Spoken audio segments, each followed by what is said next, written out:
திமுக ஆட்சிக்கு வந்தாலும் எதிர்க்கட்சியா யாரு வர வாய்ப்பு இருக்கு? எதிர்கட்சியா தான் எனக்கு அது கரெக்டா சொல்ல தெரியல. விஜய் அவர்கள் அப்ப கூட சான்ஸே கிடையாது, சான்ஸே கிடையாது. No chance, no chance. சான்ஸே கிடையாது. இளைஞருங்க வந்துங்க ஒரு ஆர்வத்தோட வருவாங்க. இளைஞர்கள் ஒரு ஆர்வத்தோட வருவாங்க.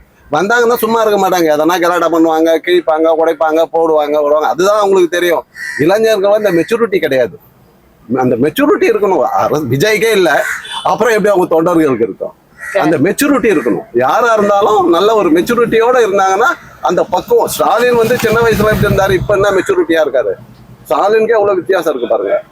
அதனால கொஞ்சம் மெச்சூரிட்டி இருக்கணும். மெச்சூரிட்டி இல்லைன்னா உலகத்தை ஜெயிக்க முடியாது. மக்கள்லாம் முட்டாளன்னு நினைக்க கூடாது. மக்கள்லாம் புத்திசாலியா இருக்கிறாங்க.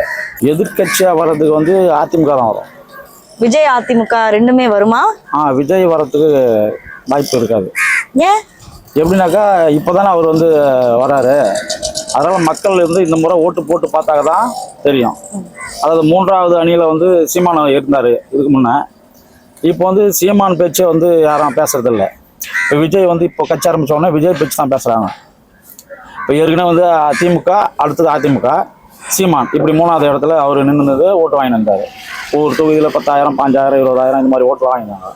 இப்போ சீமான் ஓட்டு வந்து இப்போ புது வாக்காளர், அதேமாரி வந்து திமுக அதிமுக வேணாம் அப்படின்னு ஓட்டு போடுறவங்க வந்து சீமானுக்கு போட்டிருந்தாங்க.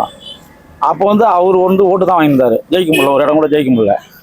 ஆனால் விஜயகாந்த் நிற்கும் போது கூட ஒரு இடம் ஜெயிச்சாரு. ஆனால் இவரால் ஜெயிக்க முடியல.